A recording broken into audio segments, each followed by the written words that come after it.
Buenos días a todas, buenos días a todos. Buenos días, profe. Buenos días, profesor. Buenos días.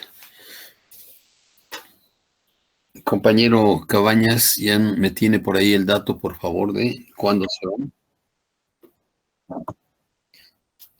17 de mayo. Muy bien, gracias. Aquí lo anoto para tener en cuenta esto. Bien, después del experimento determinista llevado a cabo por cada uno de ustedes en la simulación del lanzamiento de dos dados y hacernos preguntas de qué ocurría en el lanzamiento nada más del dado rojo. Después, ¿qué ocurría cuando lanzábamos los dos dados para registrar las caras?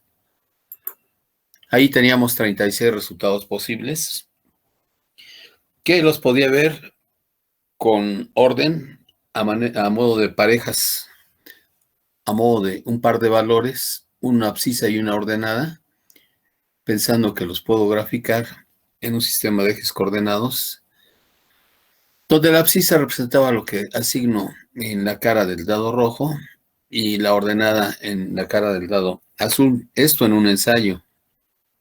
Entonces me iba a quedar la secuencia de parejas ordenadas 1,1, 1,2 y así sucesivamente hasta llegar a 1,6, 2,1, 2,2, hasta culminar con 36 parejas ordenadas, porque habíamos comentado que era 6 veces 6. Por cada aparición de cara en el dado rojo tenía 6 posibilidades para el dado azul. Todos los resultados posibles quedan en el espacio muestra, espacio muestral, figurando lo que ocurre en un ensayo, en una prueba.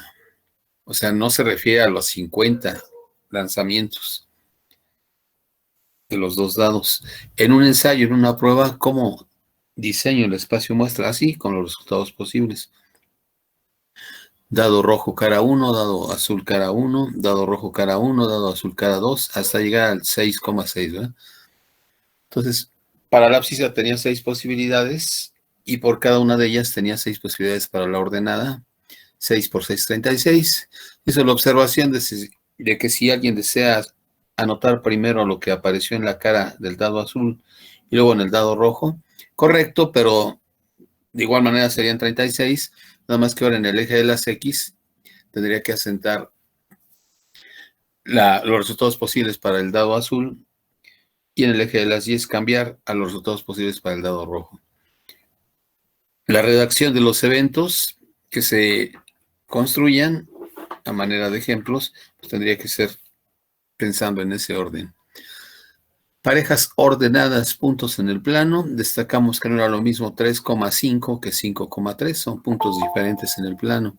Son estados diferentes en cuanto a que la cara del dado rojo presente la cara 3 y la del azul la cara 5.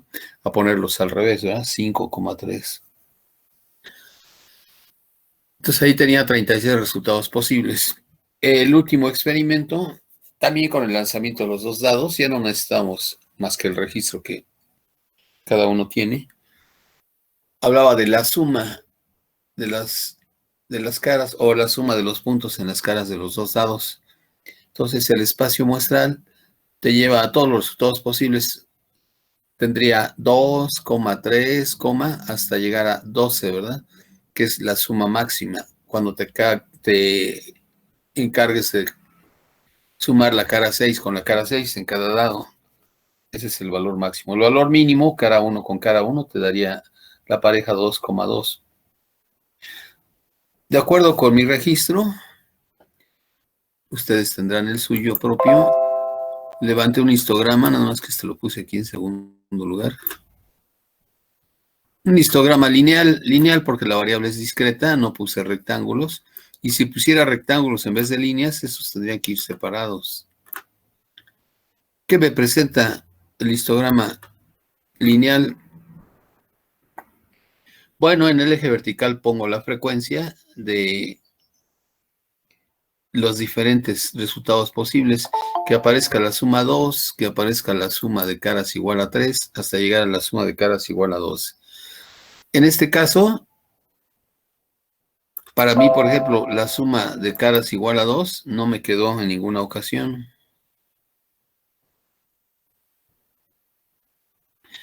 Entonces, sobre el 2 solo puse un puntito. En el eje de las X tengo el 2, suma de caras igual a 2.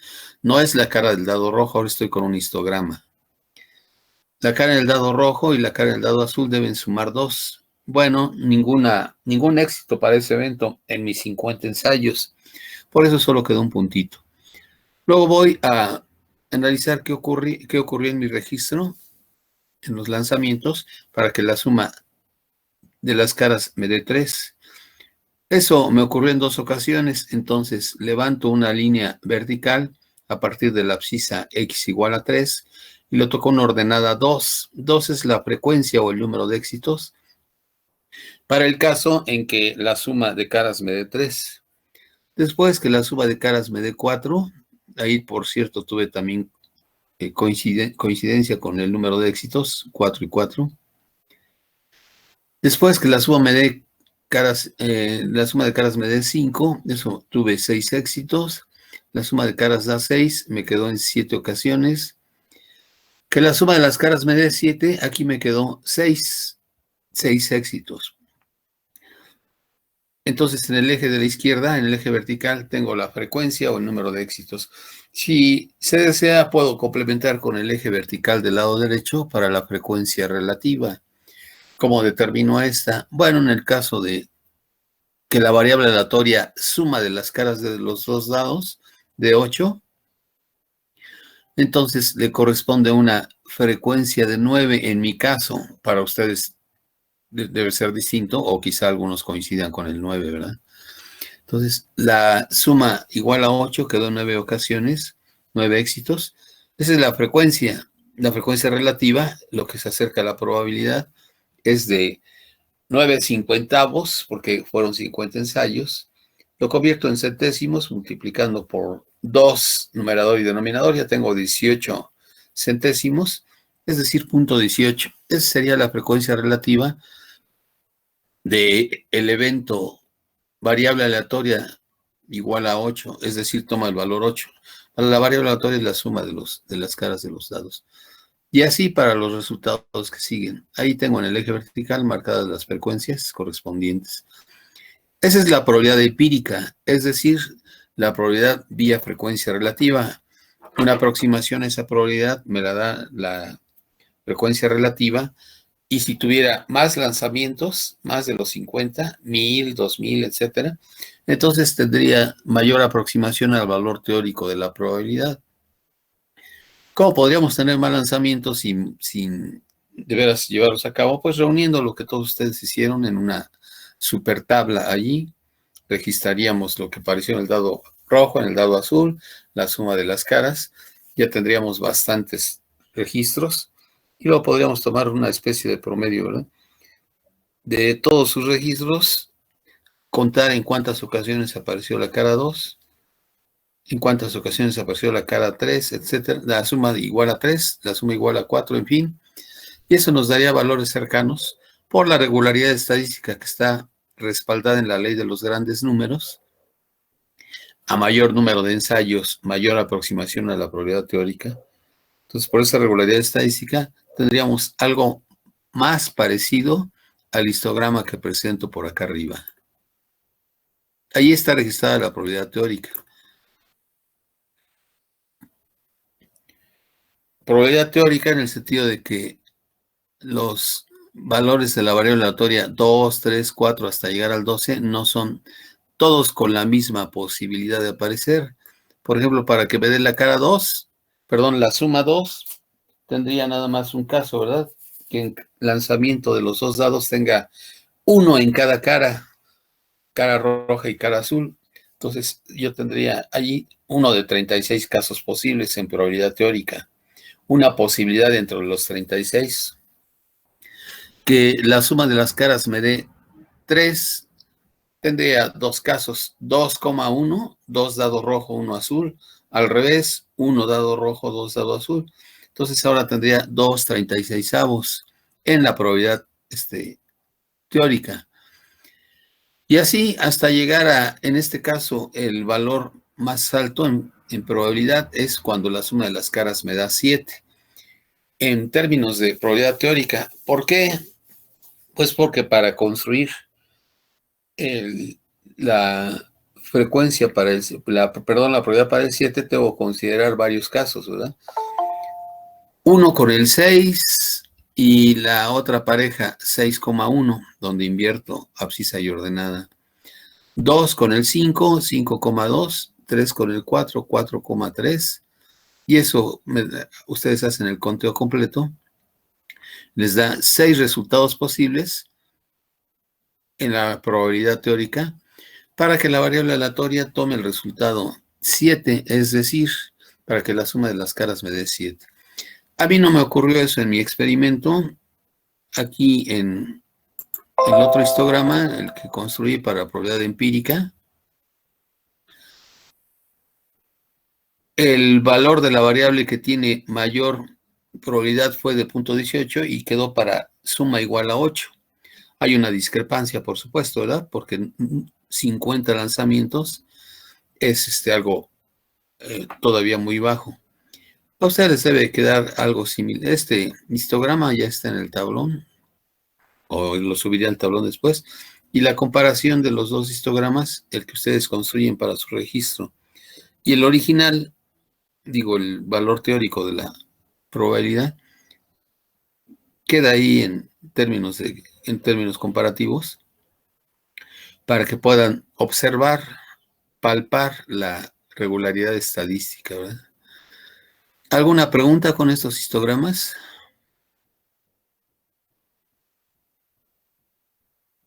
No, profe. Ninguna, profesor. Bien, gracias. Les presenté rápidamente el viaje por las notas de probabilidad en el sentido de lo que se tiene en el material que se subió el 22 de febrero para que contemplaran ahí algunos ejercicios que ustedes pudieran hacer.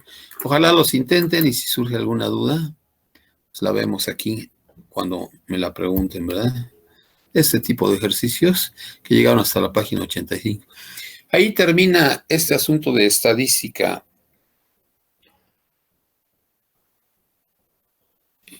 Enfocando a probabilidad o probabilidad frecuencial o frecuentista. Eso no quiere decir que ya no la vamos a tomar en cuenta más adelante. Habrá problemas donde tenga que usar el concepto estadístico de probabilidad o de concepto frecuentista o frecuencial de probabilidad. Por lo pronto, tenemos esta comparación de histogramas para terminar.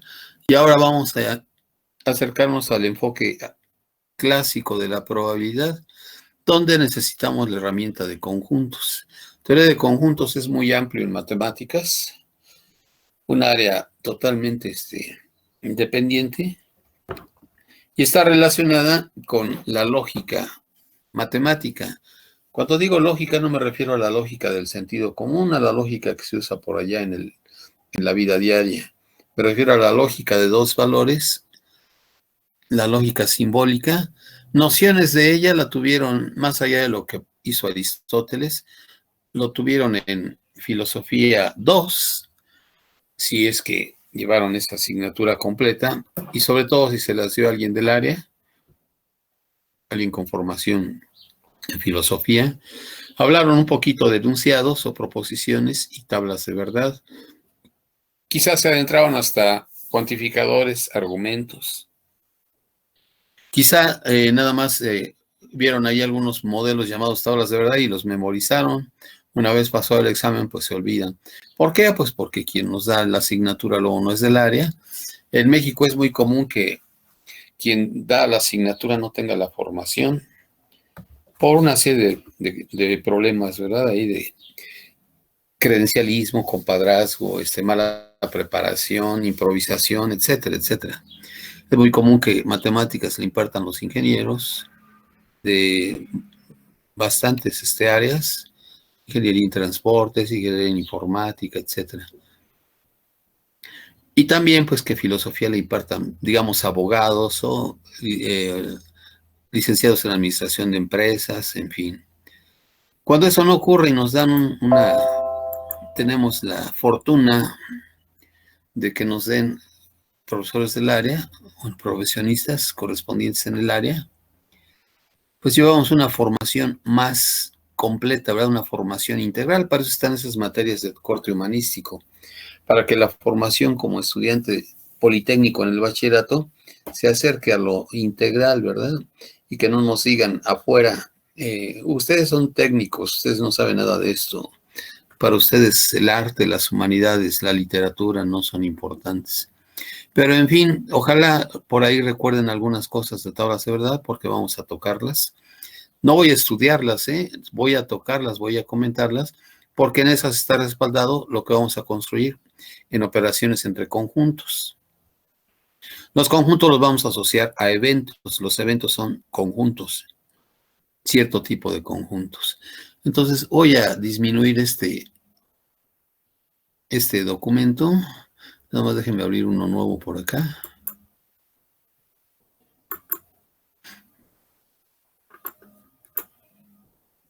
Muy bien. Entonces voy a cerrar este.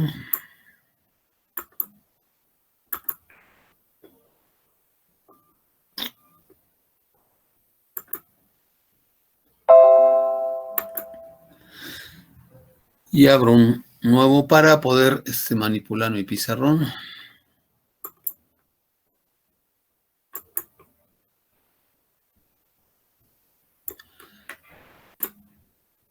Por supuesto, no vamos a estudiar teoría de conjuntos, es muy amplia. Vamos a dar nociones de los conjuntos y su álgebra. Ah, caray, ¿cómo que álgebra de conjuntos? Así es, así como uno lleva a cabo operaciones con polinomios, operaciones con números racionales, operaciones con los logaritmos, operaciones con los valores de las funciones trigonométricas. También llevamos a cabo operaciones entre conjuntos. Y se desarrolla todo un álgebra, es decir, esas operaciones tienen sus propiedades y la manera de construirse, ¿eh? Se percibe que con ciertos conjuntos yo puedo encontrar otros. Entonces le ponemos aquí de herramienta básica conjuntos. Iniciamos con una situación especial para esto de conjuntos. En geometría no se puede definir punto bien a bien porque se entra en un razonamiento circular. ¿Qué es un punto? Alguien podría adelantar, es donde se cortan dos rectas. ¿Y qué es una recta? Pues es una colección de puntos que siguen la misma dirección. Pues ya te comprometiste porque no has definido punto y me dices que la recta está formada por puntos.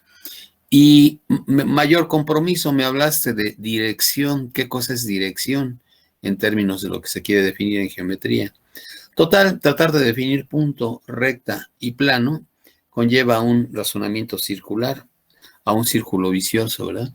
Define qué es un ladrillo, es un adobe horneado, adobe cocido, y qué es un adobe, pues es un tabique de barro. De ahí no saldríamos, ¿verdad? Por eso no se puede definir todo.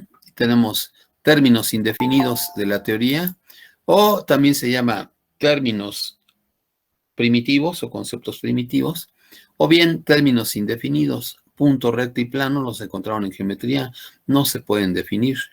Si alguien lo intenta, pues es porque está en un nivel muy elemental y seguro que termina en un círculo vicioso. Aquí vamos a tomar conjunto como equivalente a colección, agregado, agrupamiento, cúmulo de objetos. Nada más que esa colección debe quedar bien descrita, debe quedar bien especificada, de manera que tengamos un criterio único para todo mundo, un criterio sin ambigüedades que me permita decidir cuándo un objeto forma o es integrante de una colección o no lo es. A eso me refiero con colección bien definida, ¿verdad? Entonces aquí ponemos el término conjunto, queda sin definir.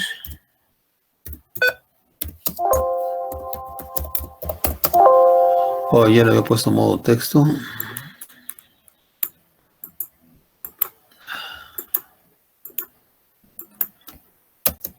Todavía guardo un poco porque apenas son 33, ya son 8:30. Después cierro y amplío el documento este. Entonces, el término conjunto es primitivo dentro de la teoría de matemáticas, no se puede definir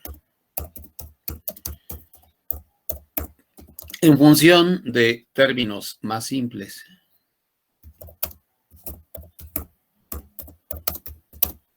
Lo que uno persigue al dar una definición, ¿verdad?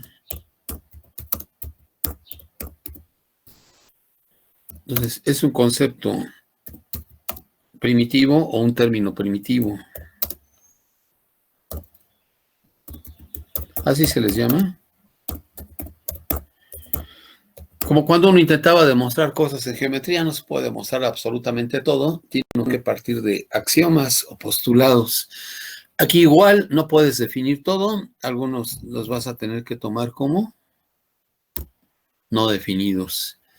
Bien, entonces, en el sentido de equivalencia, tomamos que conjunto es equivalente a colección bien definida, bien especificada de objetos.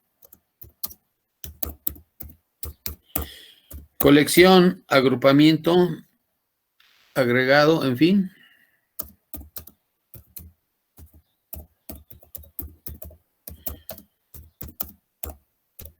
De objetos. Esos objetos pueden ser abstractos o concretos. Concretos, pues yo tengo ahí libros, ¿verdad? Esos son objetos concretos. Objetos abstractos, los números para empezar, los triángulos, los artículos de un reglamento, en fin. Entonces, colección o agrupamiento de objetos bien definida, una colección bien definida, bien especificada. ¿Cómo lo vas a especificar bien? Pues mediante un criterio que sea único para todos, un criterio sin ambigüedades.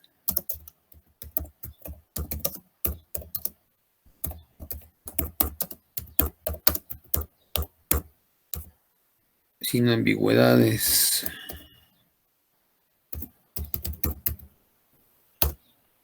Que permita decidir ese criterio.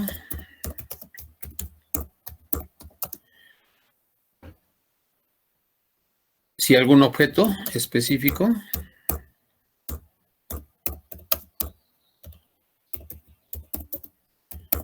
forma o no parte de la colección.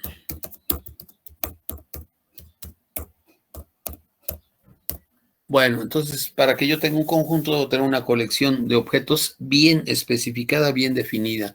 ¿Cómo va a ser eso? Pues dando un criterio o teniendo un criterio sin ambigüedades que me permita decidir cuando un objeto forma parte, es integrante de esa colección o no lo es. Solo va a haber dos posibilidades, o es parte o no lo es del conjunto. No hay tercera posibilidad.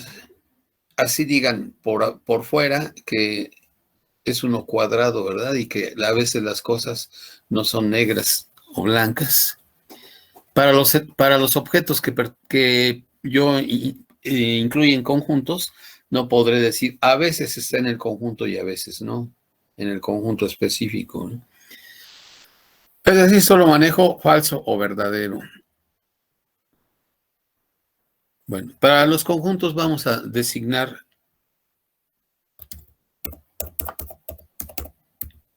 símbolos. A los conjuntos les vamos a poner mayúsculas.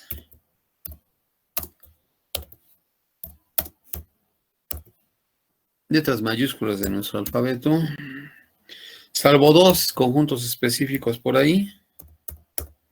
También podré usar X, Y, en fin.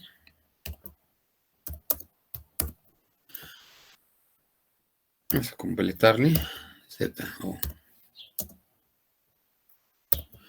Esas literales mayúsculas están reservadas para conjuntos. Oiga, y si a mí me da la gana cambiarlos, pues ya tendrías que regresar a cambiar todas las notas, habidas y por haber, donde los conjuntos están representados con mayúsculas y los miembros de los conjuntos con minúsculas. A los miembros de los conjuntos se les llama elementos.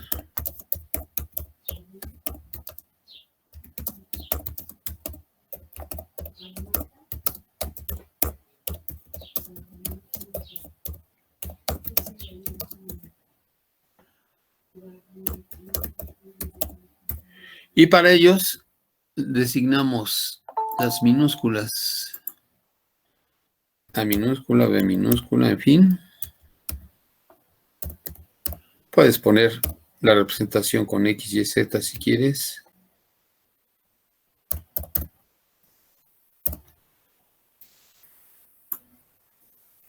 Entonces, eso tiene importancia si usas mayúsculas o minúsculas, porque son niveles diferentes, niveles diferentes, tanto en el lenguaje, hablar de conjuntos y elementos, como en la parte simbólica, representar elementos o representar conjuntos. Bueno, los miembros de los conjuntos reciben el nombre de elementos. Voy a subrayar aquí elementos porque es lo que estoy definiendo. ¿Qué cosas son los elementos? Pues los integrantes de los conjuntos, ¿verdad? Que ya dijimos pueden ser objetos concretos o objetos abstractos. Los conjuntos pueden ser homogéneos cuando están formados de la misma especie, del mismo tipo de objetos. Por ejemplo, conjuntos de libros, o bien conjuntos de números naturales, o bien conjuntos de los logaritmos de números positivos, o bien conjuntos de paralelogramos, o bien los conjuntos de puntos el conjunto de puntos de una recta, o el conjunto de puntos de una circunferencia, en fin, conjuntos homogéneos. Conjuntos heterogéneos, que luego no son muy interesantes porque no los podemos representar rápidamente. Cuando tienes diferentes categorías de objetos en la colección, ¿verdad? Un conjunto formado por vacunas, formado por jeringas, formado por recipientes con alcohol, etcétera. Estos son, en el sentido, son conjuntos heterogéneos, ¿no? Conjunto de números, junto con literales, junto con triángulos. A eso se refiere lo homogéneo o lo heterogéneo de los conjuntos. Los conjuntos se delimitan mediante llaves. Vamos a poner aquí un ejemplo. Voy a cambiar de letra. B es un conjunto y lo voy a delimitar mediante llaves. Quiero poner entre esas llaves, no deben ser paréntesis circulares, porque los puedes confundir con intervalos. No deben ser paréntesis rectangulares. Está especificado que sean llaves. Oye, que no me son simpáticas las llaves. Pues ni modo de cambiar en los textos todo lo que no me gusta, ¿verdad? Hay normas en la vida, también hay normas en las asignaturas, en las ciencias, en las cuestiones técnicas, ¿verdad? Entonces, voy a poner una lista aquí de elementos, de objetos. Digamos el conjunto B, que está formado por el 4. Algunos números. Quiero un conjunto homogéneo. 4, digamos el 3, el 8. Y uno más, digamos el 12. Ese para mí es un conjunto. Oye, ¿por qué dices que es una colección bien definida? Pues porque solo esos números forman parte del conjunto. Si uno toma el 7 no es integrante del conjunto. Si uno toma el 3 sí es un miembro de ese conjunto. Los elementos del conjunto son 4, 3, 8 y 12. Se separan por comas. Las comas no pertenecen al conjunto. Es únicamente símbolos en metalenguaje, mediante el cual estudiamos a los conjuntos. Como ustedes estudian inglés, su metalenguaje es el español. El lenguaje objeto es el inglés. Si estudian programación en computación, bueno, el lenguaje objeto es el español. Perdón, el lenguaje objeto es el lenguaje con el que quieren aprender a programar, el Scratch o lo que sea, y su metalenguaje es el español. Total, nuestro metalenguaje es el español. Y usamos ahí la palabra elemento. Entonces, escribimos para representar que 4 es un elemento de esta manera. Pongo el elemento 4 al que me quiero referir. Luego este símbolo especial que parece una E mayúscula o una épsilon. Está en el pizarrón de símbolos matemáticos. Y a la derecha el conjunto, en ese orden. Y leo 4 es elemento del conjunto, o bien 4 pertenece al conjunto, o bien 4 está en el conjunto.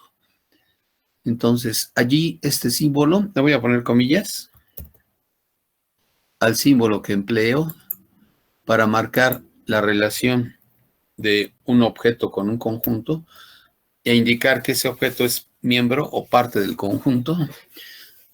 Entonces, esa es la relación de pertenencia. Así se le llama, símbolo para la relación de pertenencia.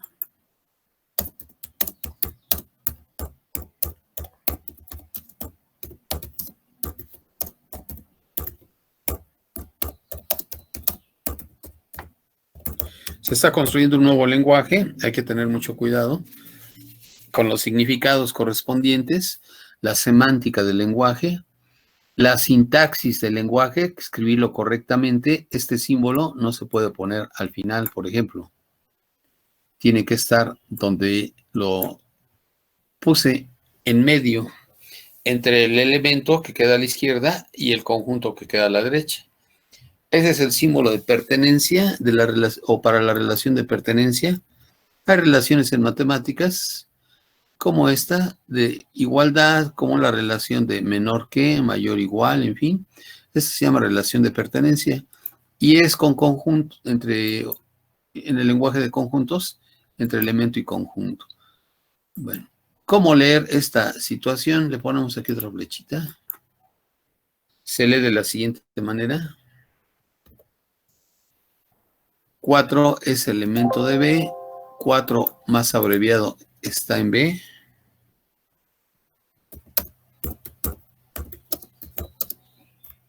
B es el conjunto, le pongo comillas, o bien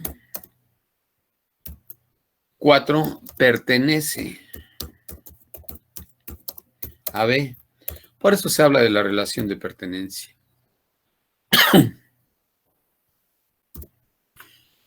Eso lo mismo puedo designar para el 8, el 3 y el 12. Fijarse bien, dice 12, no dice 1,2.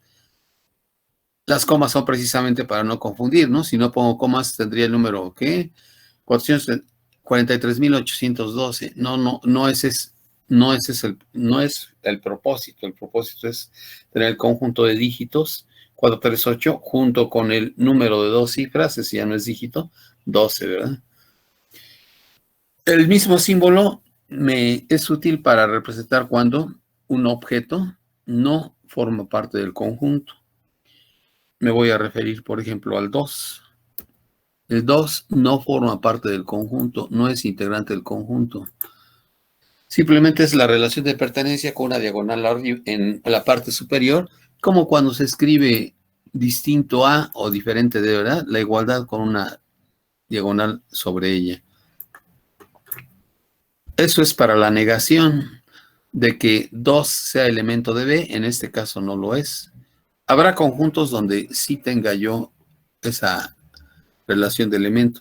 Ya voy a disminuir aquí. Es tiempo suficiente. Entonces, quiero decir que 2 no forma parte del conjunto B. 2 no pertenece a B.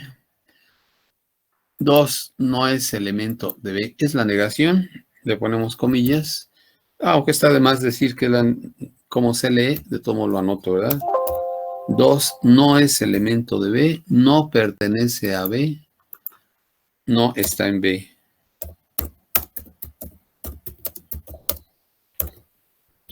También podemos decir que el propio 2 no está en B, perdón, no pertenece.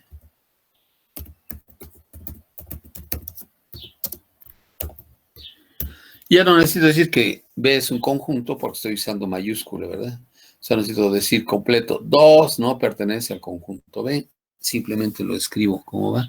Esa es la negación. Y luego de este asunto podemos establecer,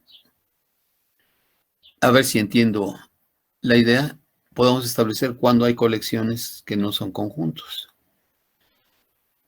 Ejemplo, si yo quiero hablar de la colección de hombres bondadosos en México, pues tendríamos que apelar ahí al criterio, ¿verdad? Para decir cuándo un hombre determinado, o una persona en general, pero bueno, ahorita un hombre determinado, es integrante de ese conjunto o de ese que se pretende sea un conjunto, de esa colección de hombres bondadosos. Tenemos problemas ahí. Yo podría decir o preguntar, ¿será Peña Nieto un hombre bondadoso? Si lo es, pertenece a la colección. Si no lo es, no pertenece. Pues ahí diríamos, depende. Para las hijas o hijos o, lo, o personas cercanas a él, pues yo creo que sí, ¿verdad? Fue en extremo bondadoso. Pero para el trabajador que en su momento tuvo problemas económicos y todo eso, no creo que se lo juzgue como un personaje bondadoso. Tenemos esa situación, no podemos decidir de manera única, no podemos decidir sin ambigüedades si forma parte de la colección de hombres bondadosos. No, yo no digo que existan hombres bondadosos, por supuesto. Yo lo único que estoy diciendo en términos matemáticos es que no tenemos un criterio único, es decir, para todo mundo, que permita decidir cuándo este personaje está en la colección o de plano no está en la colección. Y lo mismo pasa con otros atributos de tipo que sería moral o estético o ético. La colección de, por ejemplo, igual lo podríamos hacer, ¿verdad? De hombres inteligentes o de personas inteligentes en general.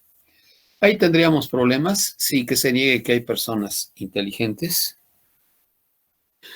Tendríamos problemas para hablar también de esa colección como un conjunto. Por supuesto que hay personas inteligentes, pero el problema viene por otro lado. A ver, quisiera que participaran.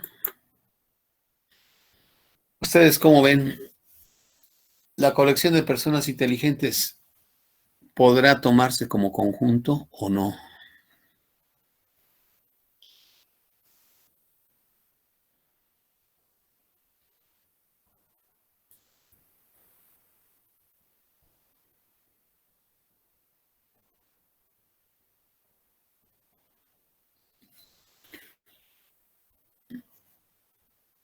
Y esto es para darle sentido a lo que ustedes están escuchando o anotando o viendo cuando anoto. De lo contrario, pues se duermen, se aburren, etcétera, ¿verdad? No, el asunto es estar activo. Y no en el sentido de estarnos moviendo, sino a actividad mental. ¿Qué pasa con esa colección? ¿La considera un conjunto o no? La colección de personas inteligentes. Si quieres delimitarlo, pues delimítalo en mi colonia, ¿verdad? En la colonia donde vives o en el municipio donde vives. ¿Lo considero conjunto o no lo considero?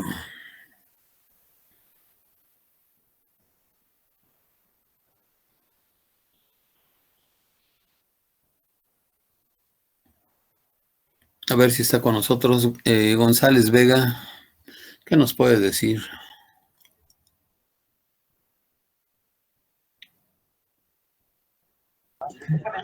Bueno, yo diría que, que no. ¿Por?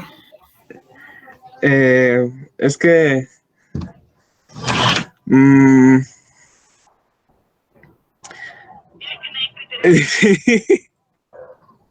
Hay otro.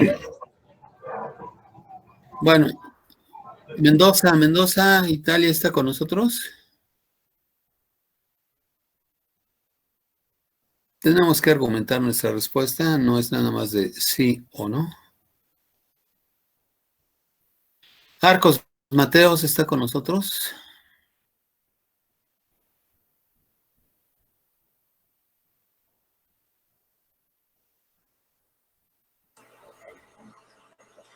Sí podría tomarse como conjunto dependiendo de cómo la persona se considera.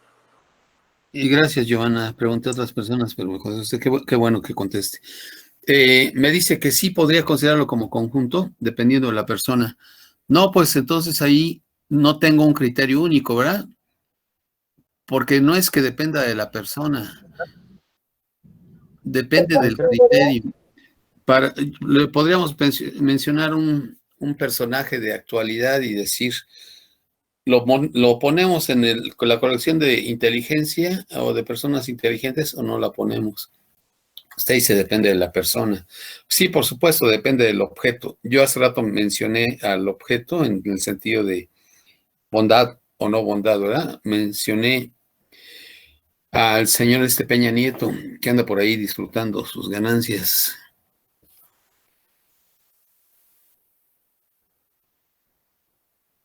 Ahora se refiere a colección de personas inteligentes. Se dependerá de la persona.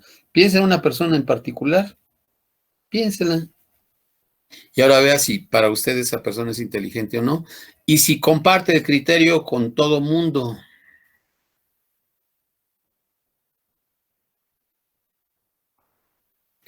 Mejía Álvarez, ¿qué nos dice? Con el mismo ejemplo.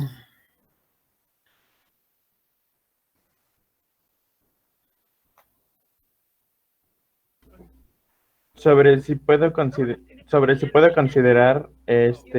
Sobre si es un un conjunto, grupo de la personas colección de inteligentes. personas Yo diría que inteligentes. no, porque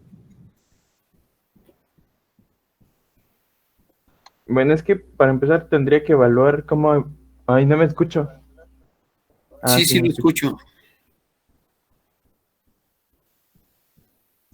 Tendría que evaluarlos, pero necesita un sistema de cómo evaluarlos. Por ejemplo, los exámenes de opción múltiple, pero podría memorizar ahí también lo que es memorización. Entonces, no sabría.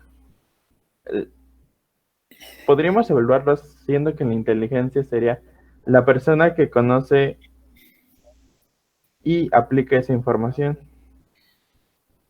Bueno, eso sería como tratar de dar un concepto de inteligencia, ¿verdad? La pregunta es si el concepto de inteligencia es único para todo el mundo. Eso incluye a los psicólogos. Según la corriente en psicología, la corriente que siga el psicólogo o la escuela donde estudia, pues hay ahí diversidades en su noción o concepto de inteligencia. Uno mismo tiene como una idea ya quizá preconcebida de lo que es inteligencia. Y es un lío definir qué cosa es inteligencia. Una cosa es que a alguien le digan, tu IQ o tu coeficiente intelectual es de tanto, porque eso es nada más responder a un, como usted lo mencionó, a un cuestionario de los que llaman, o un test de tipo psicométrico, ¿verdad? Ahí se obtiene cierto puntaje. Si me cambian de test, a lo mejor obtengo otro puntaje. No es algo objetivo, aunque pretendan hacerlo asignándole números. No, bueno, esos numeritos están asociados nada más a la habilidad que yo tenga para responder ese tipo de test corte psicométrico.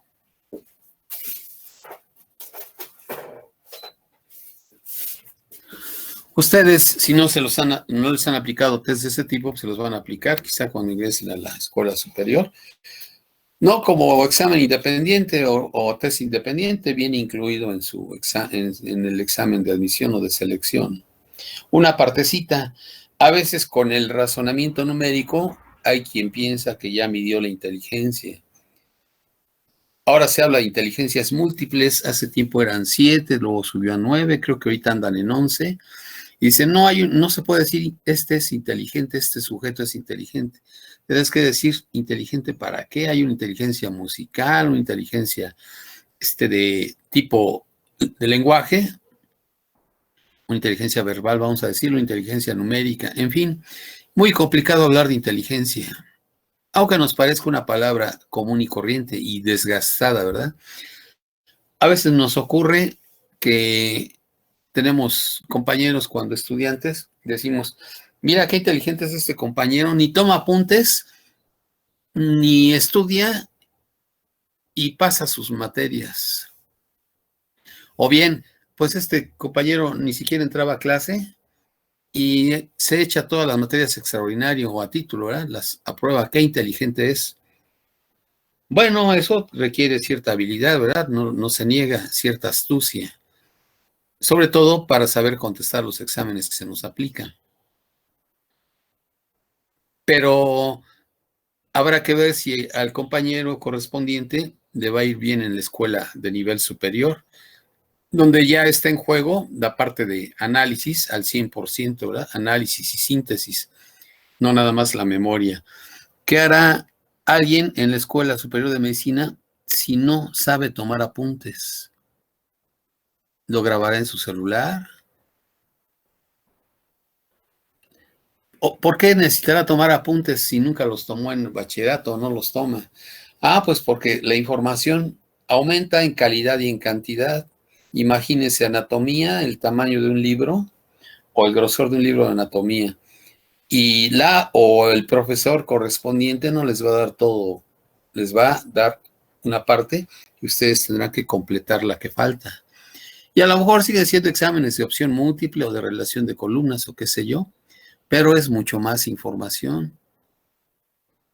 Debe tener la habilidad para almacenar esa información, relacionarla e interpretarla, ¿verdad? No es nada más memorizar por memorizar. Y bueno, estoy hablando de anatomía, pero igual pudiera mencionar fisiología, farmacología, neuroanatomía, híjole, ¿no? Ni continuar. Entonces luego veíamos esos alumnos exitosos ya en la escuela superior y pues de inmediato se derrumban. Y no es porque hayan dejado de tener sus habilidades las que presentaron en bachillerato. No, lo que pasa es que no se pueden adaptar. Ya no les es útil aquella habilidad o aquellas destrezas que tenían para medio atender a la clase, o a veces ni se entraba a clase, y se enfrentaban al examen y aprobaban, ¿verdad?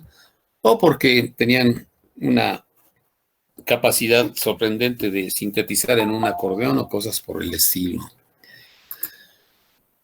Igual pasa en las asignaturas particulares. Alguien podrá ser muy exitoso para la parte de biología y pues no tan exitoso para la parte de química. Oye, pero están relacionadas. Sí, pero no siempre se va de la mano, ¿verdad? Esta persona capta mucho en biología, pero pues ya no capta tanto en química, y eso a veces no depende del propio profesor o profesora, depende del estilo de cada quien, del estilo de aprendizaje, es decir, de sus habilidades intelectuales. Entonces ahí es cuando hablar de inteligencia pues presenta problemas. Piaget, un gran científico ya fallecido, biólogo de extracción, psicólogo, epistemólogo, sobre todo creador de la epistemología genética, establecía que para él inteligencia era adaptación. La persona más inteligente es la que mejor se adapta a las circunstancias. Y eso por su extracción de biólogo, ¿verdad? ¿Qué especies sobreviven? Las que mejor se adaptan. En fin, es así como un paseo rápido por la cuestión de la inteligencia. No confundir inteligencia con astucia, inteligencia con o algún otro tipo de habilidad o de destreza. Y a lo mejor no podemos hablar de la inteligencia, tendríamos que hablar de la inteligencia en términos de parcelas, ¿verdad? Inteligencia para esto, inteligencia para aquello. Finalmente, no creo que exista un criterio único, es decir, para todo mundo, un criterio sin ambigüedades para decidir si esta persona forma parte, esta persona especial, Juanito Pérez, si esta persona forma parte de la colección de personas inteligentes o no. De ninguna manera estamos negando que existan personas inteligentes, ¿verdad? Pero lo que no tenemos es el criterio. En fin, son líos en los que entramos cuando hablamos de atributos que no podemos definir de manera única. El atributo de la belleza, el conjunto de mujeres bellas. Caray, me la pones difícil, en el sentido de, no porque no existan mujeres bellas, en el sentido de que el concepto de belleza es, pues, no nada más es un asunto estético, es cultural, ¿verdad? Alguien tendrá ahí en su mente seguramente la imagen de la publicidad, Para ser bello o bella en el sentido de varonil o femenil, tiene que ser güeritos, en fin, cosas por el estilo, ¿no? Entonces, con esos atributos no podemos meternos en matemáticas para tratar de establecer conjuntos. No sé si está claro a lo que me refiero. Entonces, tenemos aparentes colecciones, pero no son conjuntos en el sentido matemático de conjunto. Colección bien definida de objetos, colección bien especificada de objetos, donde no exista el dilema o la ambigüedad para decidir si este objeto forma o no parte de la colección. Tenemos entonces que precisar muy bien las colecciones para no meternos en problemas. Hay un conjunto del que conviene hablar, el conjunto universal.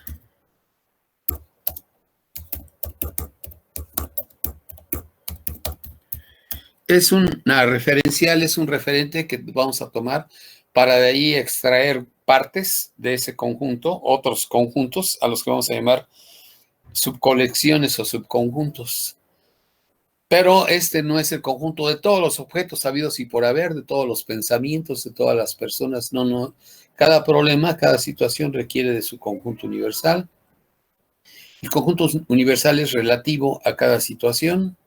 Pensar en el conjunto de todos los conjuntos lleva a problemas en lógica y en matemáticas, lleva a paradojas. Entonces, el conjunto universal es relativo a cada situación. Voy a poner aquí, para cada situación, para cada problema, para cada circunstancia.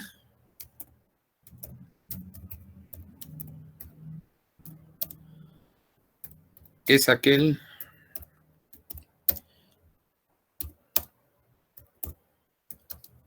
al que pertenezcan todos los objetos que se estén estudiando,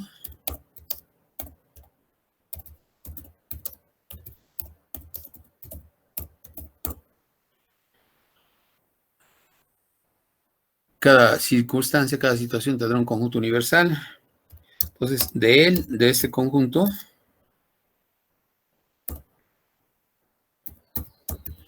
de este se tomarán en cuenta, se tomarán subcolecciones, partes de ellos, ¿verdad? Subcolecciones o subconjuntos, por lo pronto. Y le reservamos una literal para representarla. En este caso ya no es una mayúscula, pero no de nuestro alfabeto. Le designamos la misma literal que para el espacio muestra de los experimentos. Le designamos la letra omega, la letra mayúscula omega.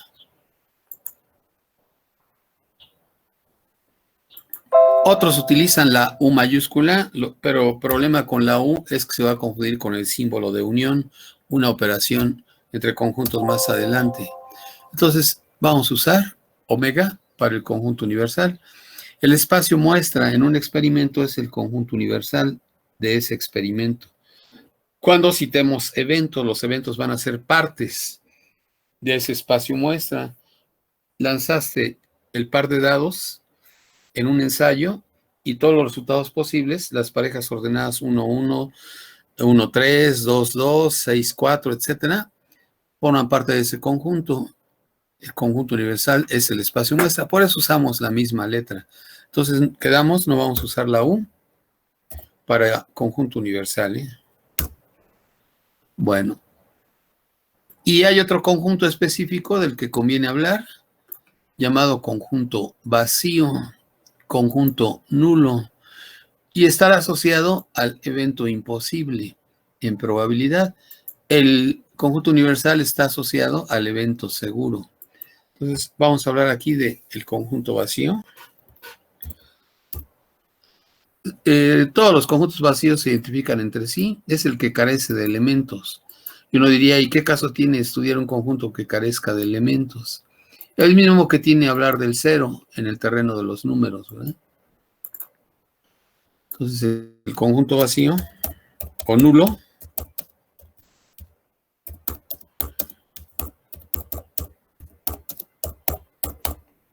es aquel que carece de elementos.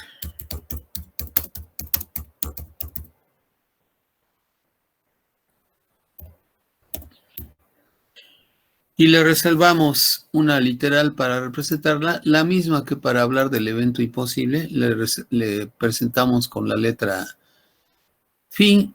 Debería ser Phi mayúscula, pero luego por cuestiones de impresión, pues no se nota mucho si es Phi mayúscula o Phi minúscula. Y usamos Phi así en minúscula. Bueno, entonces tenemos omega y tenemos Phi para respectivamente el conjunto universal o bien el conjunto vacío, también llamado conjunto nulo. Y ahorita vamos a profundizar un poquito a ver si ya entendimos qué cosa es un conjunto. Cuidado, compañeras, compañeros, fijarse bien lo que se pregunta para poder responder entonces y que la respuesta tenga concordancia con lo que se pregunta. Hace un momento pregunté si la colección de personas inteligentes era un conjunto y se comentó que dependía de la persona. No, no depende de la persona. Depende del criterio para juzgar cuando X o Y persona es uno inteligente. Mucho cuidado, porque luego pensamos que estamos contestando correctamente y realmente no hemos entendido la pregunta. Entonces, conjunto vacío, conjunto universal. Pregunto a ustedes, la colección de jirafas que están allá afuera en la calle en donde se ubica la casa donde ustedes viven, ¿será un conjunto o no será un conjunto?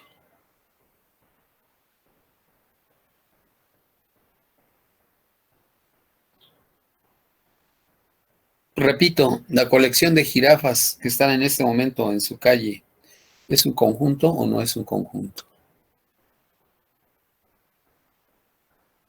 ¿Sería un conjunto nulo o vacío? ¿Es un conjunto vacío? Bueno, para empezar, ¿es un conjunto o no es un conjunto? Según su análisis, usted sí lo acepta como conjunto. ¿Todo el mundo lo acepta como conjunto? Sí, ¿no? Sí, Se aceptaría por conjunto. Sí, porque tenemos todo el mundo, en términos culturales lo tenemos, el criterio para saber si un animal es una jirafa o no lo es, ¿cierto? Y entonces ese criterio es sin ambigüedades. Ahora que el conjunto de jirafas que están en mi calle en este momento carezca de objetos, carezca de elementos, no hay jirafas allá afuera, ese es otro asunto. Una cosa es conjunto y otra cosa es conjunto vacío. Bueno, como ya dijo el compañero Arístides, tenemos un conjunto vacío, un conjunto nulo. A menos que alguien por ahí eventualmente dijera, no, en este momento está pasando el desfile de un circo y veo jirafas ahí. Pero bueno, sería muy remoto, ¿verdad? Ese asunto.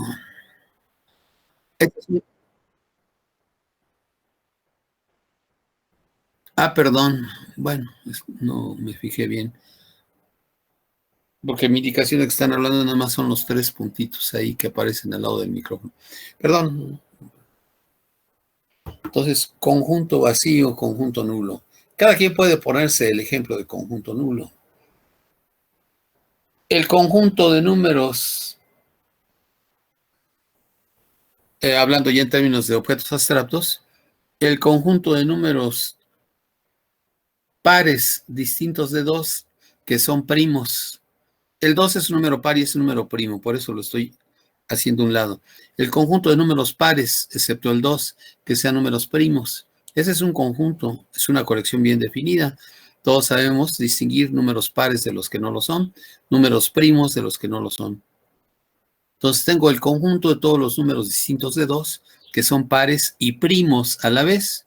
Estoy dando las condiciones, el criterio, o los criterios si pensamos en 2, para saber cuándo un número forma o no parte de esa colección.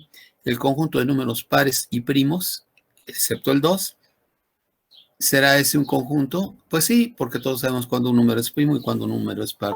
Solo que no hay números que a la vez sean pares y primos, aparte del 2. Ese es un conjunto vacío o un conjunto nulo.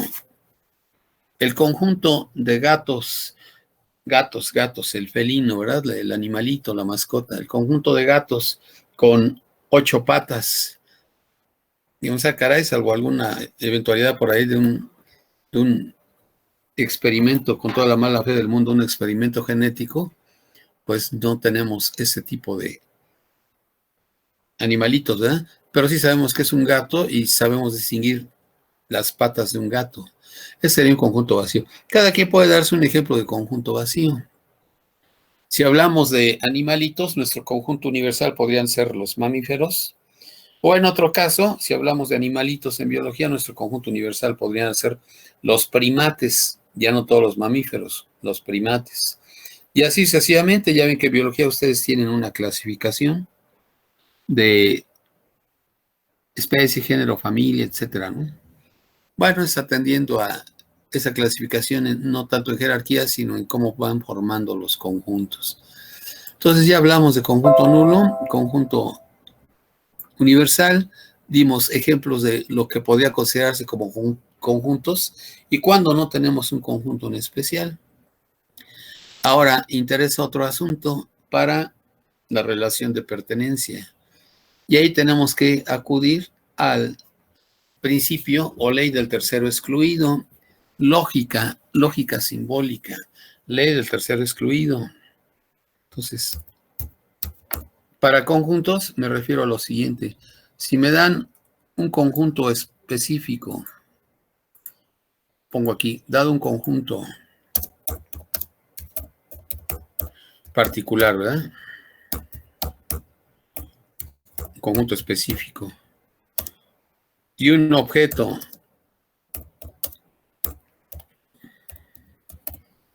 también específico. Un objeto concreto, abstracto, puede ser un animal, puede ser un medicamento, puede ser una vacuna, en fin. Por la ley del tercero excluido,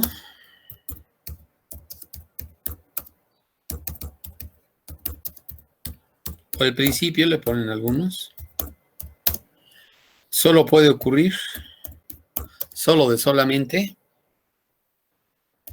por eso le puse acento, una de dos situaciones, una de dos cosas. ¿Cuáles? El objeto pertenece al conjunto.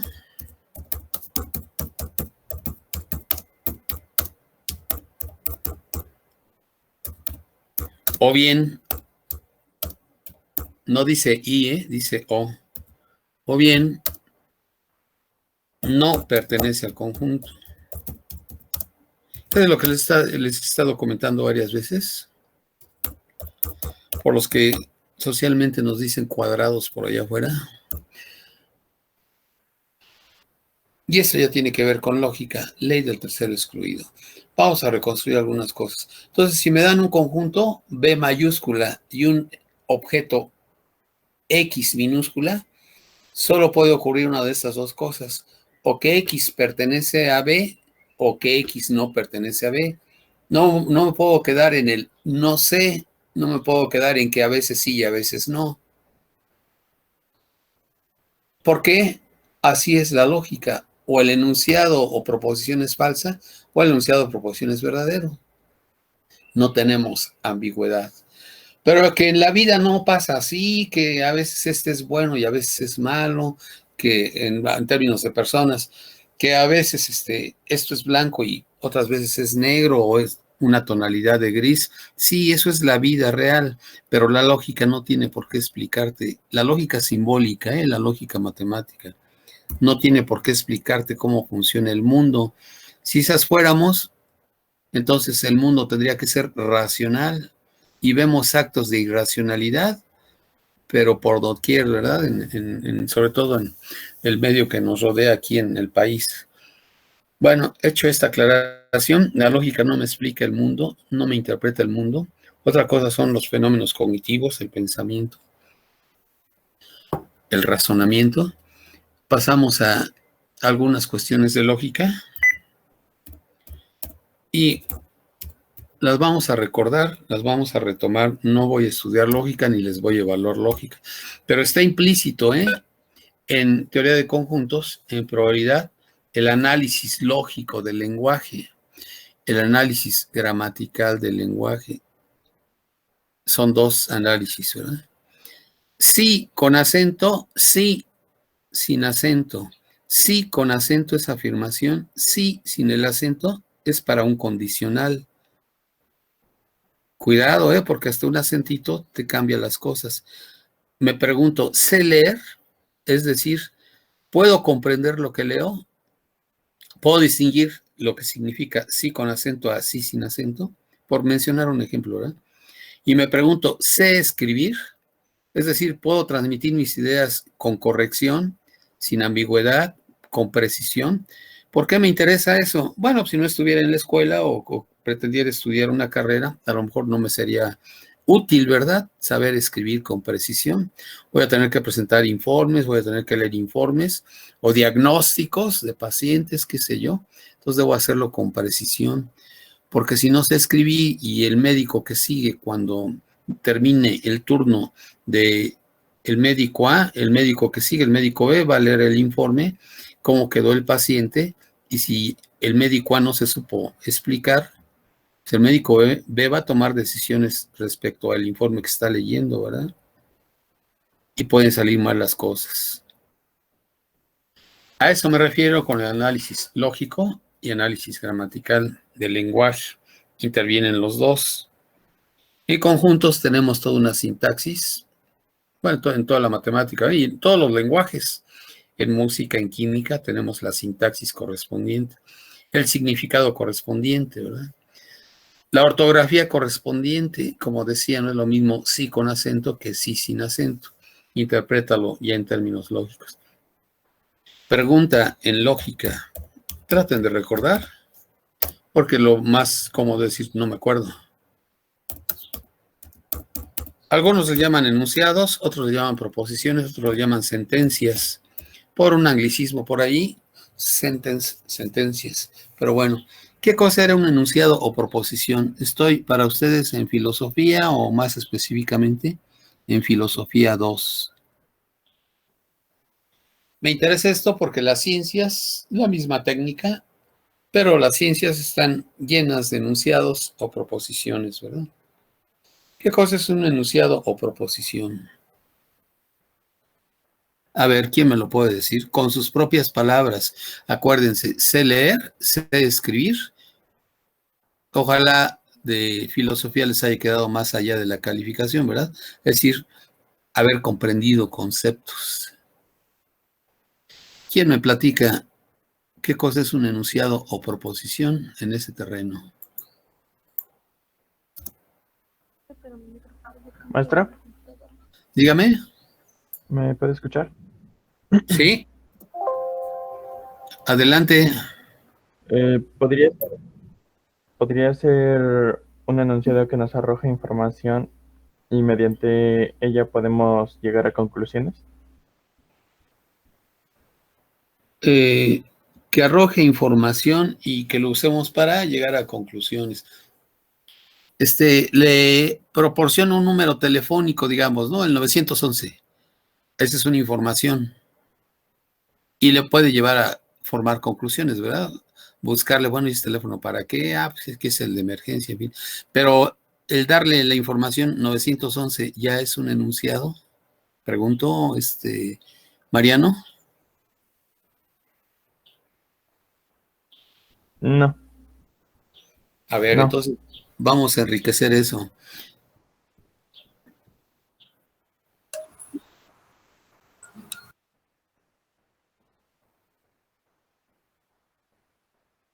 Adelante, ahora sí es Cabaño, sí.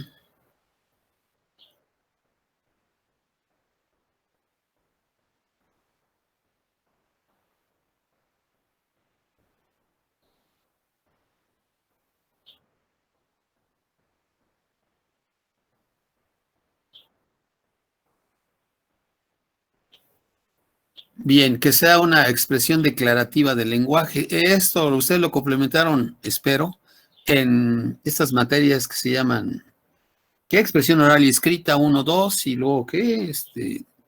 Algo de científico, ¿no? Llevaron 3 asignaturas de ese tipo para, pues, tener como una idea más precisa del uso del lenguaje. Ortiz Varela iba a comentar algo. Sí, nada más iba a decir eso, que un juicio, un enunciado es la elaboración de un juicio para transmitir algo, para comunicarse con alguien o con algo. Nada más que ya se comprometió porque mencionó juicio. ¿Qué es un juicio?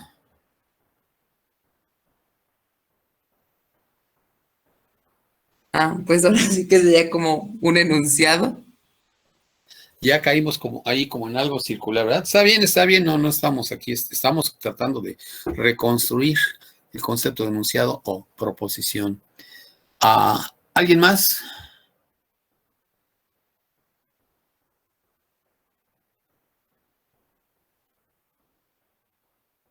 Por lo pronto tengo que hacer una expresión declarativa del lenguaje, ¿verdad? 911, pues es una expresión del lenguaje, pero no me dice mucho. Y más y pues no sé, no tengo ni idea de qué es eso de teléfono de emergencia o ayuda de emergencia, en fin. Sin embargo, es una una expresión, 911. Lo declarativo tiene que ver con que la información que me proporcione pueda yo someterla a inspección y después, como dice su compañero, elaborar un juicio. Pero bueno, ahorita estamos con enunciado o proposición. ¿Quién puede sintetizar y decirme en sus propias palabras, así rapidito, qué cosa es un enunciado o proposición? ¿Lo vieron en filosofía de 12? Así les haya dado a alguien que no es del área, seguro que tuvo que pasar por ahí.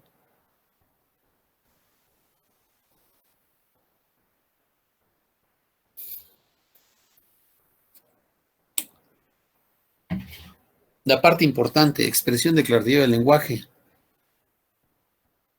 ¿Qué cosa?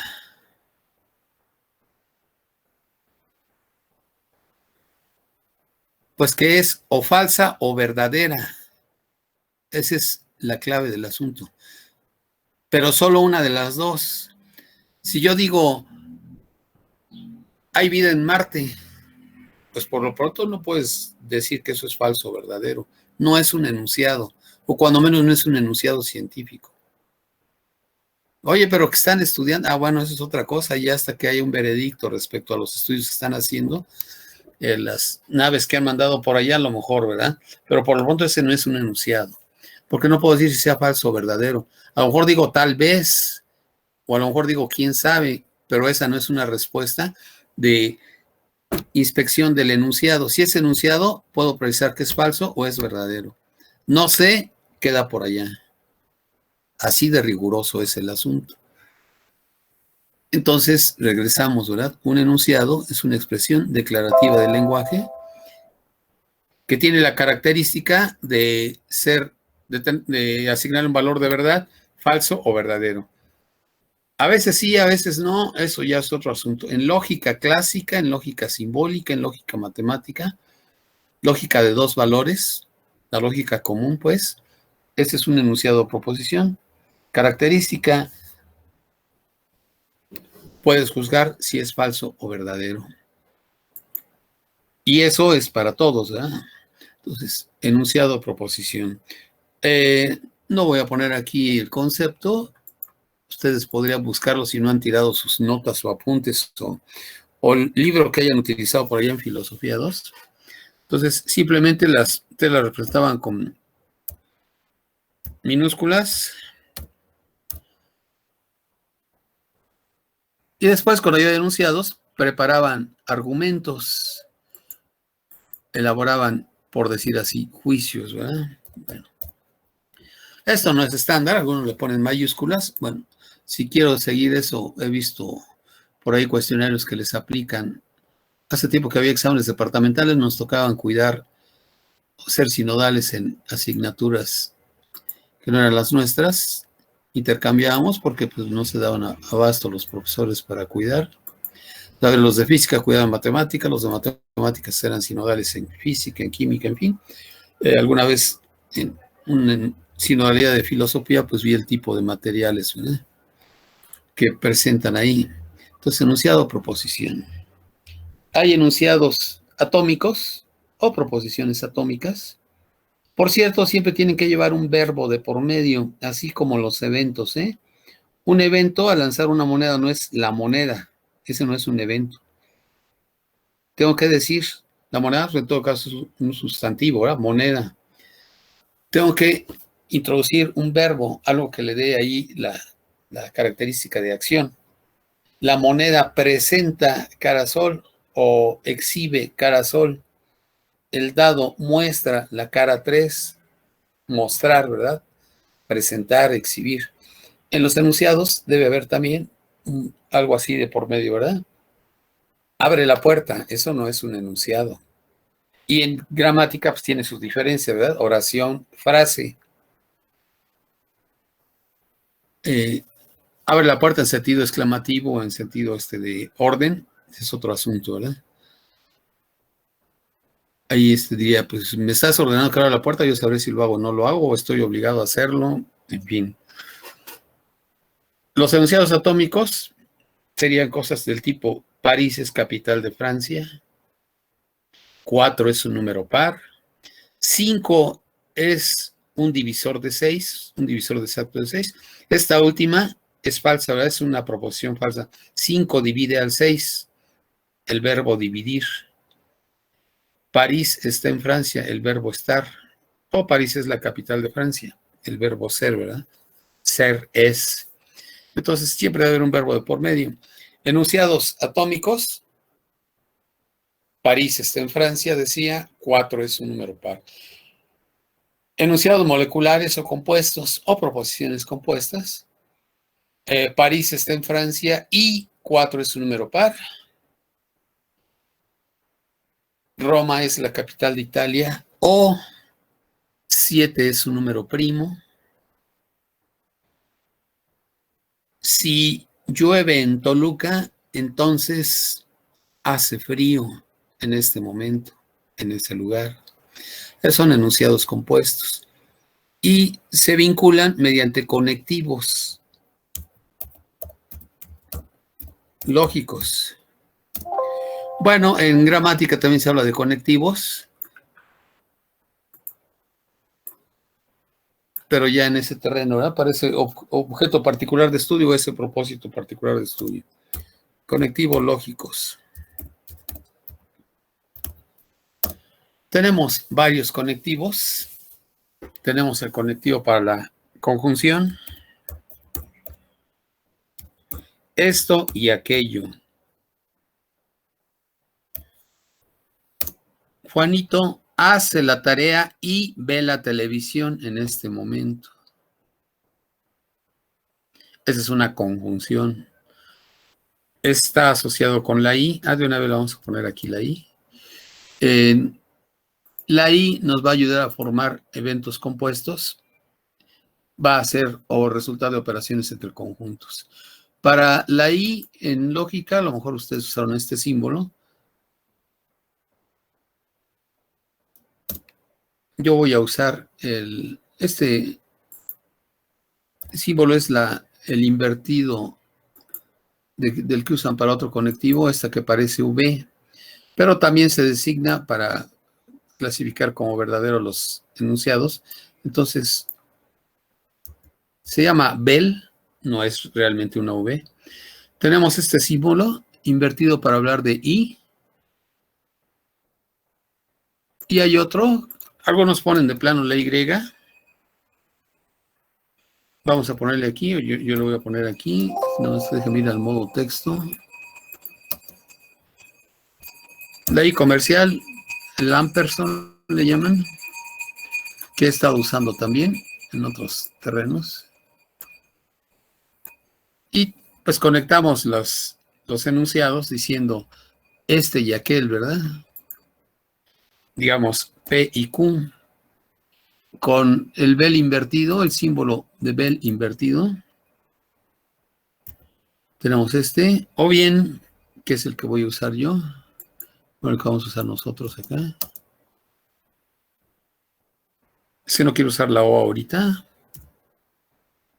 le pongo una coma, pongo el enunciado, la I comercial y luego el enunciado Q. Es un enunciado compuesto. Se acaba de conectar mediante la conjunción P y Q. Leemos.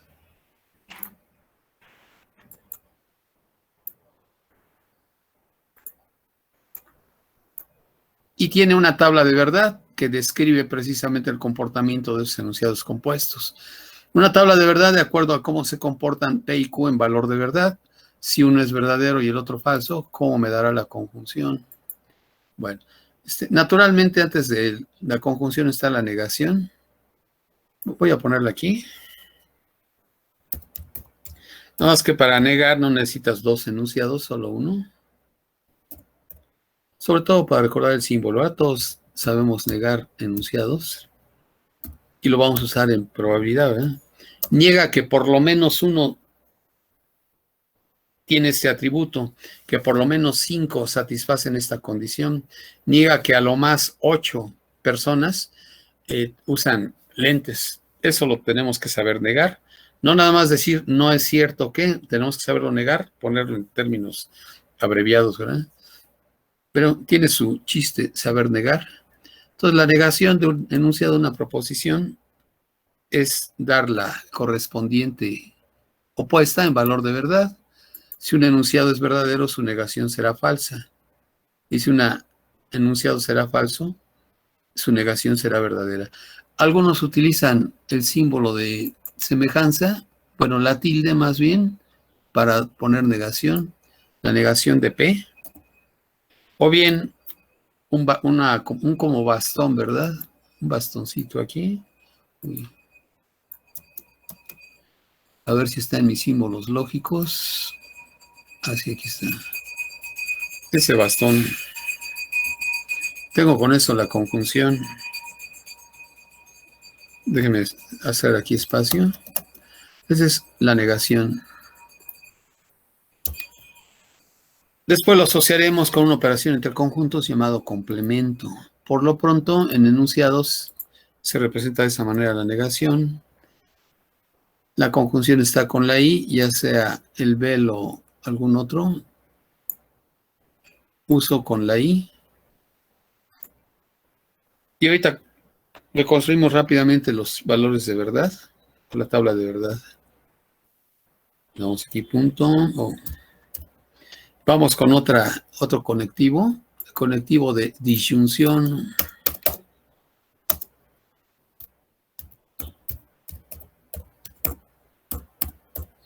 ¿Qué cosa es la disyunción?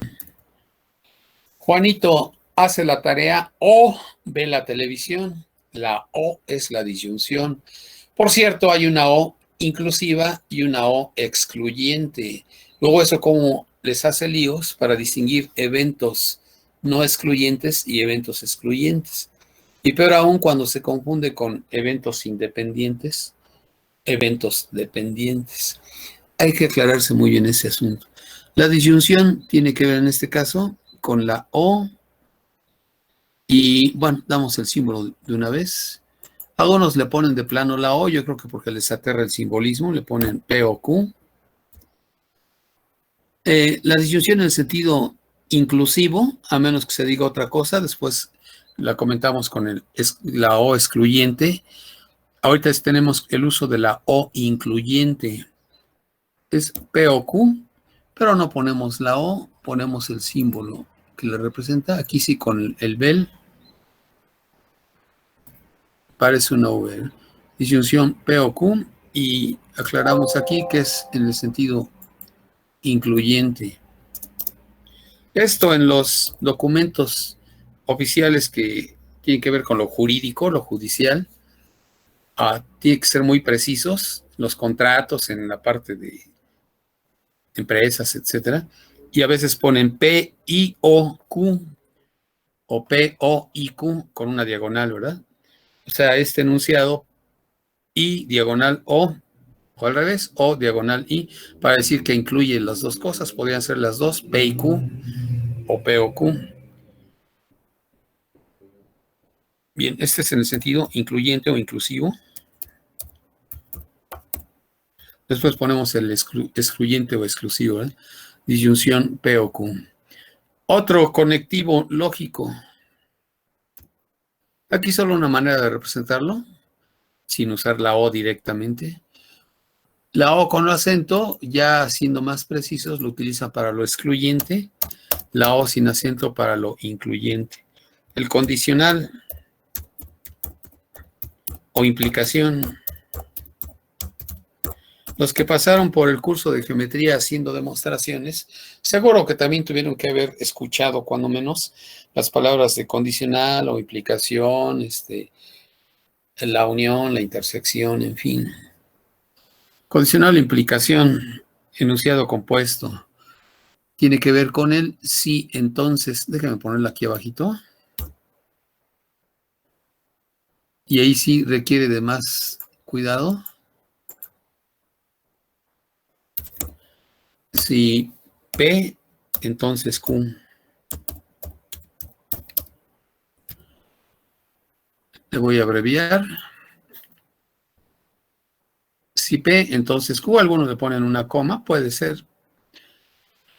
Ver que la partícula sí no tiene acento, no es una afirmación, es una condición. Si esto ocurre, entonces ocurre aquello. Si llueve, entonces hay nubes. Ya hay verbos ahí de por medio en cada enunciado, Llover, aunque sea impersonal, como le llaman.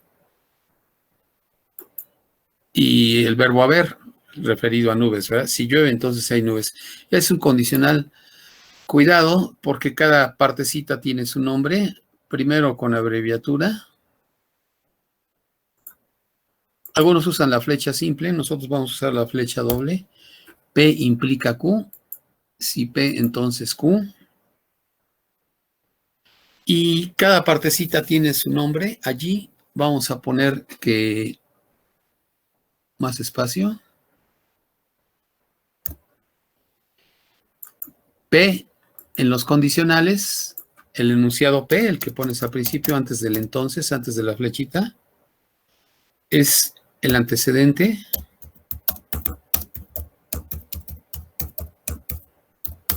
La premisa o la hipótesis. ¿De quién? Del condicional.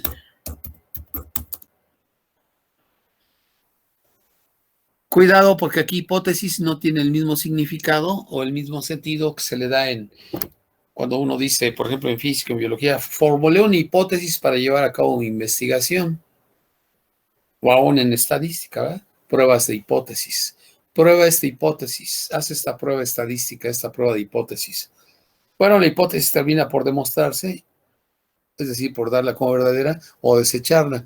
Pero aquí la hipótesis no se refiere a esto, simplemente es el nombre que se le da al primer enunciado en el condicional. Es lo que supones verdadero para demostrar en consecuencia que Q también es verdadero, la conclusión. Bueno, P es el antecedente, premisa o la hipótesis del condicional o de la implicación. Mientras que Q, el enunciado Q, recibe también nombre especial. Es el consecuente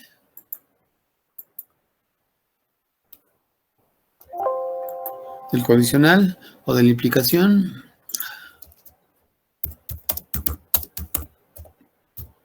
Cuidado, porque en razones aritméticas hay también un antecedente y un consecuente. 3 es a 5, 3 sobre 5.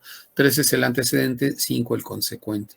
Aquí en el sentido de la lógica, Q es el consecuente, la conclusión o la tesis de la implicación o del condicional.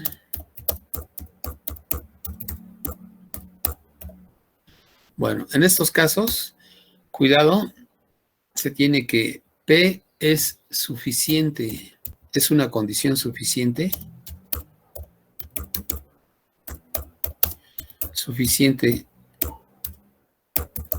para Q.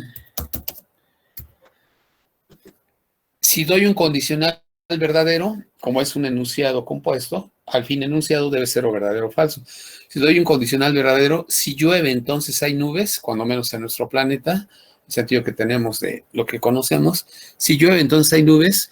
Entonces, que llueva es una condición suficiente para que existan nubes en ese lugar, en ese momento, ¿verdad? Allá arribita. P es condición suficiente para Q. También decimos en ese caso que Q es condición necesaria para P. Si llueve, entonces hay nubes. Eso es verdadero. Ah, bueno, entonces, que llueva es condición necesaria para que existan nubes. Que existan nubes es condición suficiente para que llueva. Sí, pero no es completamente, ¿verdad? Es condición suficiente. Bueno, entonces, relaciones de suficiente y necesario.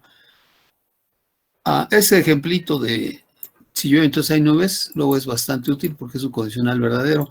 Nada más que si lo inviertes ya no es verdadero, ¿verdad? Si hay nubes, entonces llueve.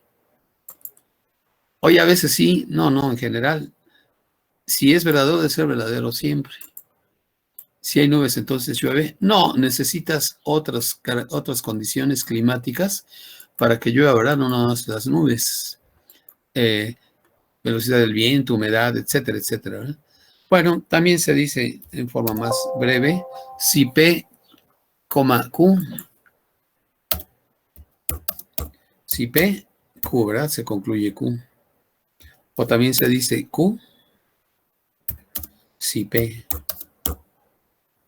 No, es que aquí se lleva comitas. Si P, Q. Si llueve, hay nubes. Hay nubes si llueve. Le estoy dando un sentido con ese ejemplito práctico, rapidísimo, ¿verdad? De si llueve, entonces hay nubes. En sus demostraciones de geometría ponían enunciados o proposiciones, otros le ponían afirmaciones y luego ya decían la razón por la cual ese enunciado o proposición era verdadera en las demostraciones, ¿eh? Preparaban argumentos, las demostraciones son argumentos. Lo que vas estableciendo son premisas y al final tenías la conclusión. Si el argumento es válido, no se dice verdadero, es válido. Si el argumento es válido o correcto, entonces la conclusión se sigue lógicamente de la verdad de las premisas. Las premisas son verdaderas, la conclusión tiene que ser verdadera. Se preparan argumentos incorrectos o argumentos inválidos. No se dice argumentos incorrectos, falsos. Los que son o pueden ser falsos son sus componentes, sus enunciados, ya sea las premisas o la conclusión. Q si P, P si Q, cuidado, cambia el orden ahí. Entonces, P es condición suficiente para Q. Aquí mejor en vez de la comita le voy a poner flecha porque si no queda como muy amontonado. También se dice Q es condición necesaria para P. O directamente decimos si P, Q. Deducción, ¿verdad? Si P, deduzco Q. Y aquí en vez de punto y coma también ponemos una flechita. Q, si P. Bien, todo eso es respecto al condicional y también tiene su tabla de verdad, que ahorita ya no me va a dar tiempo de anotarle. Lo haremos la vez que entra. Ojalá rescaten sus notas de filosofía 2. Son importantes para reconstruir todo lo de operaciones entre conjuntos. Lo único que voy a dar ahorita es la tabla de verdad de la negación, que es pues elemental, ¿verdad? Si ponemos P aquí y aquí el respectivo valor de verdad de no P. Hay otros símbolos que son para cuantificadores. Aquí están en mi tabla de símbolos. Se refiere al para todo y al existe. A lo mejor algunos avanzaron en filosofía 2 y trabajaron también con cuantificadores. Todo hombre es mortal. Eso es el ejemplo clásico que luego ponen. Todo hombre es mortal, lleva un cuantificador el todo. Para toda entidad que sea hombre, se tiene en conclusión que es mortal. Hombre ahí significa ser humano, ¿no? En general no lo sé. Hay problemas porque piensan que no se habla del otro género. No, ha de ser pues culturalmente así es la manera de expresarse. Bueno, si P es verdadero, no P es falso. Si P es falso, no P es verdadero. Esa es la tabla de verdad para la negación. No le puedo poner aquí una línea que separe de columnas y renglones, pero así queda la tabla de verdad. Y es muy rápida, ¿verdad? De elaborarse porque solo tengo un enunciado. Ya las otras tablas de verdad para la conjunción, disyunción, el condicional y el doble condicional, trabajamos más. El valor verdadero con V, el valor falso con F. Algunos lo cambian, ¿verdad? Sobre todo en lógica orientada ya a la construcción de circuitos lógicos para la programación, para la cuestión de arquitectura de máquinas y todo ese asunto en computación. Le ponen verdadero el 1 y falso el 0, porque a final de cuentas el estado en tu lenguaje binario es o ceros o unos. Bien, eso es todo un área importantísima para los que se dediquen a computación o a sistemas computacionales, saber lógica, ¿verdad? Lógica matemática. Déjeme aquí, nada más para terminar, escribir el aspecto del doble condicional o doble implicación.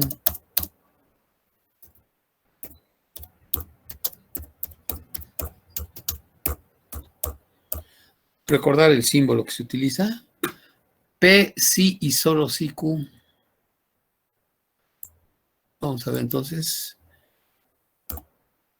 Símbolo, algunos utilizan 3 barras horizontales porque dicen que esto corresponde a equivalencia lógica. P, sí, solo sí Q se lee de esa manera. También se puede utilizar la doble flecha, que es la que usaremos nosotros. Entonces, esto es una manera de representar la equivalencia lógica. Otra, el escribir con doble flecha. Sí.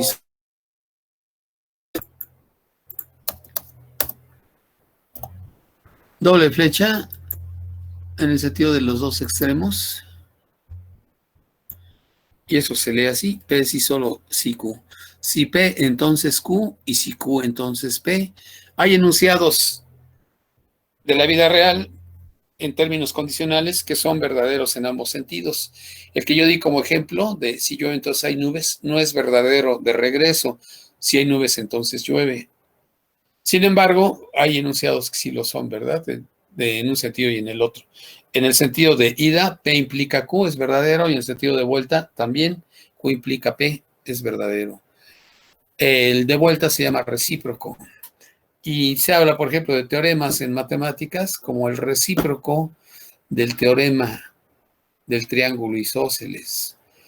Si un triángulo es isósceles, entonces, no es la definición, es un teorema. Hay que saber distinguir entre definición y teorema. Si un triángulo es isósceles, entonces 2 ángulos interiores son congruentes. Los ángulos de la base, por cierto. Y al revés, eso es verdadero en cualquier triángulo isósceles, ¿verdad? Si en un triángulo 2 ángulos son congruentes, entonces el triángulo es isósceles. También es válido al revés. Oye, que el tercer ángulo, ¿dónde lo dejaste? Solo estoy hablando de 2 ángulos. Y tú quieres hablar de triángulos equiláteros y es otro asunto. Un triángulo es isósceles sí y solo si tiene 2 ángulos interiores congruentes. 2 ángulos interiores de la misma medida. Entonces, el sí solo sí me dice que el condicional es verdadero en los 2 sentidos. Si el triángulo es isósceles, concluye que hay 2 ángulos del mismo tamaño. Al revés, si te dan un triángulo y te informan que hay 2 ángulos del mismo tamaño, tú concluyes que se trata de un triángulo isósceles, ¿verdad?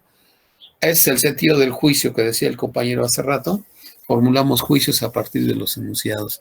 Entonces, se lee de esa manera, sí y solo sí. Y bueno, es un doble condicional. Ponemos aquí a la derecha. Así está en texto. Un condicional doble. O doble implicación.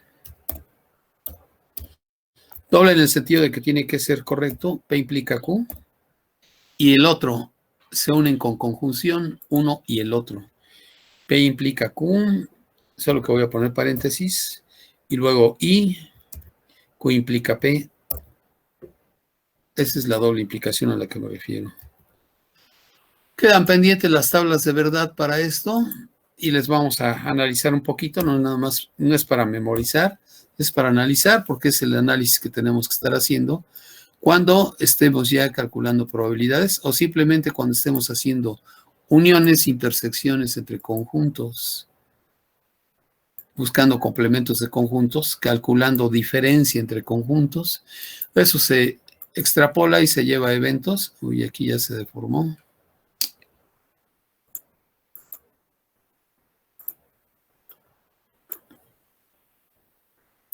Calcularemos uniones de eventos, intersecciones de eventos, resta de eventos. Entonces, a eso me refiero con el condicional doble.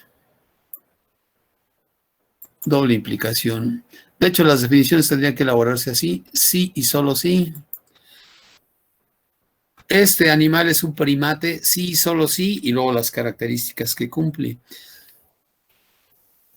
Para que si me dicen que este es un primate, yo concluya que tiene todas esas características, y al revés, si me dicen, fíjate que hay un animal que tiene todas esas características, yo puedo concluir que es un primate, y no otro género o familia, no sé cómo sea ahí, ¿verdad? Bueno, ¿alguna pregunta en todo esto?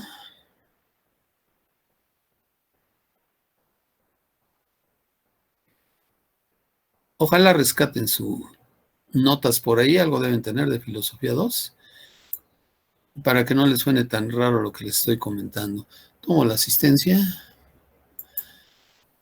Muy pocos presentes, de 40 y tantos, casi 10 ausentes, pero bueno. Continuamos la próxima clase con las tablas de verdad de lo que dejamos establecido ahí.